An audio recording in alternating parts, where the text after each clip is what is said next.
I'm a rover. I mean, ladies, you all saw me on senior day. And everyone else, I'm sure I couldn't hide my emotions after my final race at Ivy's. In fact, when I started to write my speech for today, I thought, hey, why not look at past senior speeches to get into the mindset? But what do you know? I broke down in tears. No, literally, I actually started bawling in the library. But it reminded me how much the past members of this incredible team have meant to me. They were the ones that watched me fall on my butt, figuratively and literally. And they were always there to help me back up. They were the ones to guide me, the ones to whom I admired, and whose confident personas I hope to someday epitomize. Sure, I got nervous at every team goal meeting my freshman year as I stood before them, but I am forever grateful for the past members of HWSD and lucky to have made lifelong friendships with so many of those extraordinary women.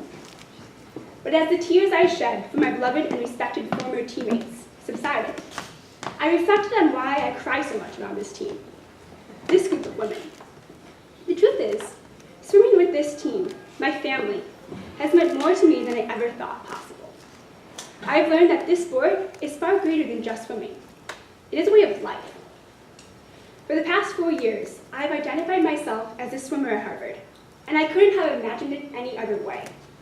I loved being able to see your friendly faces, walking across campus, and sitting next to me in classes, along from the many hours we spent at Club Blanchet. Being a swimmer at this amazing place has been a privilege that I will forever treasure. Sure, I could go on how we wake up before the sun rises and finish practice after it sets, but so what?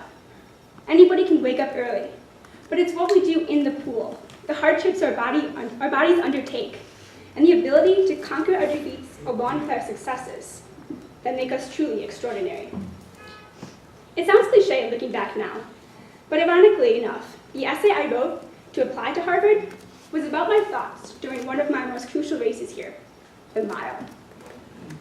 I wrote about how I almost gave up halfway through that race, that I almost gave in to the mental difficulties that easily accompany that race.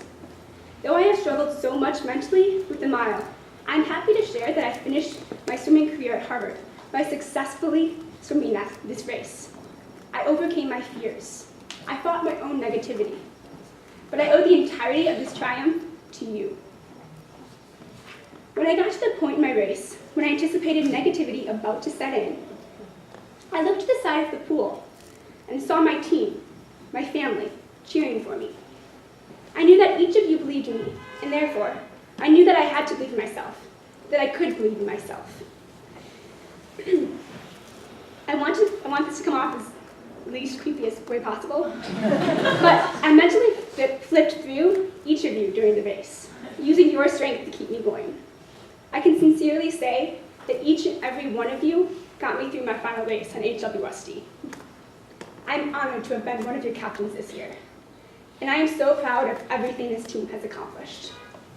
We became a force amongst the Ivy League, and I believe that this team has the ability to accomplish anything it sets its mind toward. Thank you, ladies, for being there for me, and I hope you know that I will always be there for you. To my family outside of HWSD, I thank you for your constant love and support. Mom, where do I begin? You are my best friend and one of the most important people in my life. Thank you for those countless hours of driving me to practices, for traveling to those never-ending meets, lifting me up when I got down on myself, and always believing me. Without you, I would not be here today. Thank you for everything, and I'm so excited to be with you in New York City. Coach Steph, I want to take this time to publicly apologize for my freshman self. I'm sure it wasn't easy trying to figure out what to do with me, so thank you for not giving up on me. I hope that you'd agree I've come a long way since then, but I know that I couldn't have gotten here without you. Coach Amanda, I am so lucky to have gotten to know you over the past 2 years, to be able to call you my friend.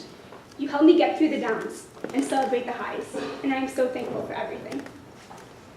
How are we feeling today, ladies? So thank you, James, for your sense of humor and being the diva we all love and need. I'm going to miss you so much. To Arturo, Heidi, Rafi, Craig, and Dr. Kuhn, thank you for helping us be the best we can be. HWSD, I want to thank you again from the bottom of my heart for making this past season, my last season, the very best one.